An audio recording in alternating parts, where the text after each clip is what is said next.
Сегодняшнее видео о довольно редкой для садов средней полосы культуре, которая, я уверена, удивит и порадует многих садоводов.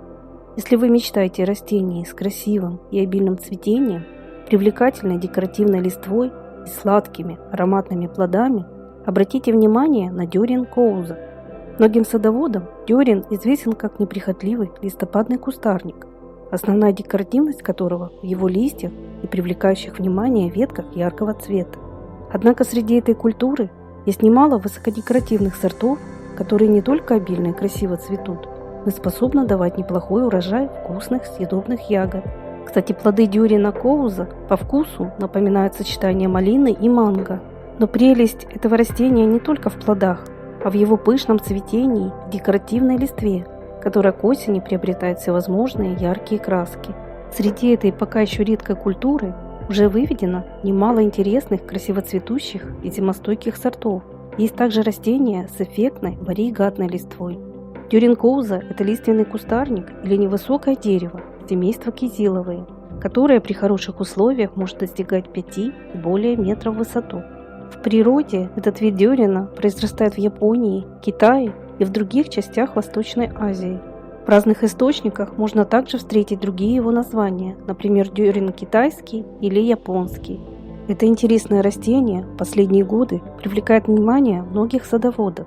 Дюрин коуза стал популярным за свою редкую неприхотливость и высокую декоративность на протяжении всего сезона. Неудивительно, что Американское садовое общество внесло этот вид дюрина в список 75 самых лучших растений для американских садов. У него раскидистая, объемная крона с насыщенно зеленой или вариегатной листвой длиной до 9 см. Листва овально удлиненной формы с глянцевой поверхностью. Осенью крона приобретает оранжевые, ярко-красные, багряные и даже фиолетовые тона. Размер цветов, как и их окраска, зависит от сорта. Они могут быть чисто белыми, желто-зелеными, кремовыми или розовыми. Хотя, если быть точным, цветками называются мелкие образования в центре, которые собраны в форме шарика, а большие яркие лепестки – это предцветники. Их диаметр у некоторых сортов может достигать 10-12 см. Когда деревце покрывается массой таких крупных красивых цветов, выглядит это очень эффектно. Цветет дюрин коуза обильно в мае-июне, примерно около месяца. По окончанию цветения на растении завязываются шаровидные мясистые плоды диаметром 2 см. Они красноватого цвета, с множеством мелких семян внутри и по консистенции напоминают землянику. По вкусу чем-то схожи с ягодами малины и манго. Плоды дюрина коуза съедобные, на вкус сладкие и с приятным ароматом. Из них можно готовить варенье и компоты, а также есть их в сыром виде. Сбор урожая приходится на период с сентября по октябрь, в зависимости от сорта и региона произрастания. Однако стоит учесть, что молодое деревце даст первые плоды только на 5-6 год своей жизни. Кстати, если вы уже знакомы с этим интересным растением, поделитесь, пожалуйста, своим мнением и опытом. Я, как всегда, буду благодарна всем вашим советам, лайкам и комментариям. И не забудьте подписаться на наш канал, чтобы не пропускать выход новых видео. Дюрин коуза достаточно зимостойкое растение.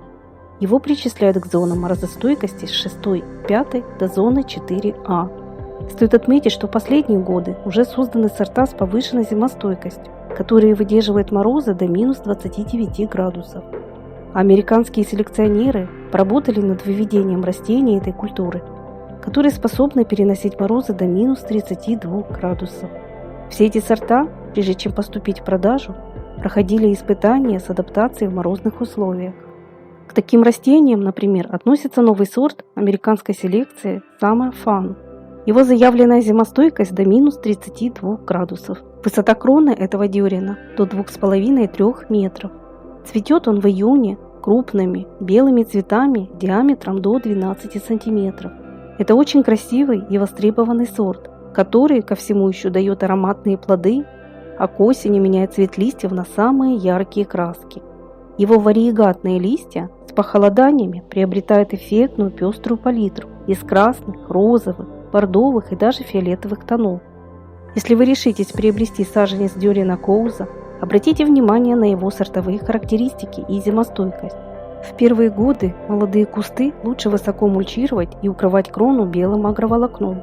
В садах с мягким климатом этого не потребуется. Дюринкоуза совершенно неприхотлив в уходе.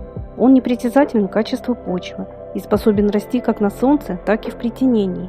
Правда, если вас больше привлекает его обильный урожай, саженцы лучше высаживать на солнечных участках в рыхлый и питательный грунт, где не будет застаиваться влага.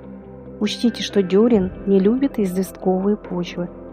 В жаркий период деревца потребуется поливать, а вот болезням и вредителям эта культура практически не подвержена. Это растение отлично переносит стрижку, после которой его крона становится еще более густой, компактной и декоративной.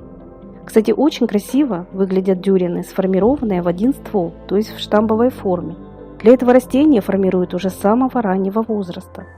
Чтобы поддерживать крону в виде шара, ее необходимо стричь не менее 2-3 раз за сезон.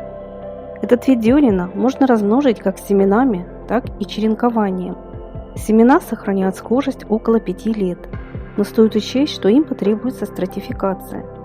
При черенковании используют зеленые, слегка отревесневшие веточки, которые нарезают в начале июня.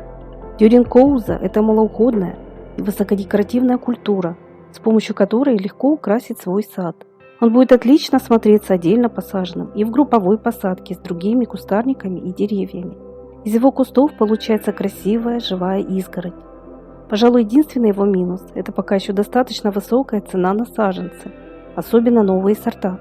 Зато такая редкая жемчужина вашей коллекции с легкостью преобразит территорию и впечатлит всех ваших гостей и соседей. А если вам эта информация была интересной, не забудьте, пожалуйста, поставить лайк, и до новых встреч на нашем канале.